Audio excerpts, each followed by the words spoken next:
We've all tried one thing or another to make ourselves feel beautiful, whether it is getting braces, shaving, putting on makeup, or plastic surgery. In ancient China around the 10th century, footbinding was the highest form of beauty. I first heard of footbinding in a book I read, and I have also heard it in past history classes. Today I will teach you how footbinding was thought to come about, the process of it, and how it is a sign of wealth. There are only legends of how it started. Two come from the Shang dynasty. According to BellaOnline.com, an empress was born with club foot. To make her deformity seem less peculiar, she ordered her husband to have all young women bind their feet. According to Bingham and Gross of Women in Traditional China, they say a fox fairy took human form and became the empress of the Shang dynasty. Her paws did not change, and she covered them with bandages to hide her true identity. All women started to imitate her because she was the empress. Now that you know the story behind it, I will now explain the process. The process begins anywhere from age 3 to 8 years old.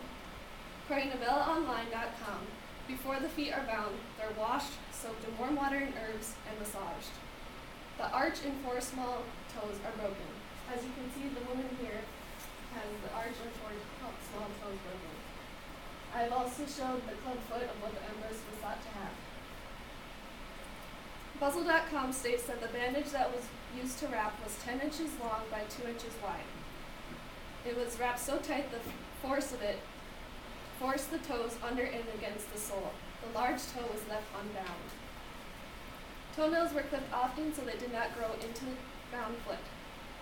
It was so tight against the heel that the toes would be pulled back against the heel as well. Bingham and Gross of Women in Traditional China state that if applied skillfully, after 2 to 5 years, the 3 to 4 inch lotus, which is a Chinese expression for tiny foot, would be achieved. This picture only shows a 5 inch, so imagine 2 inches smaller than that. When the bandages are wrapped tighter, they're wrapped tighter every day, and every 2 weeks they get a smaller pair of shoes that were even smaller than the week before.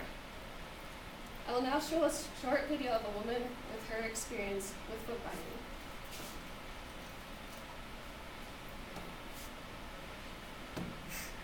In the small town of Xiaojie, the community's desire to display wealth and sophistication led its women to pay the ultimate price for beauty.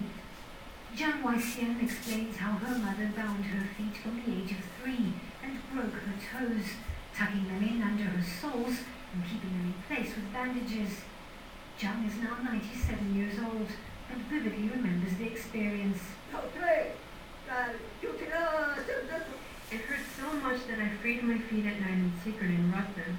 When my parents found out, they spanked me and told me not to do it again.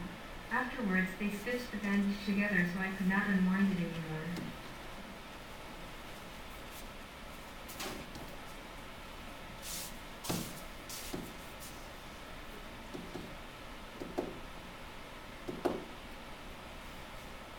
Now that you know the story behind it, the process of it, I will now explain how it is a sign of wealth.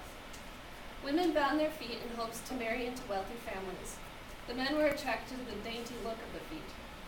According to Minnesota-China.com, the practice was amongst the wealthy as a status symbol, and it was to find a good husband, but the practice spread to the poor. If a man could afford a woman who was unable to work, it showed he was of high status. In conclusion, footbinding was a form of beauty in China. Today I've shared with you how it was thought to come about, the process of it, and how it is a sign of wealth. I hope you have learned today how another culture shows their beauty.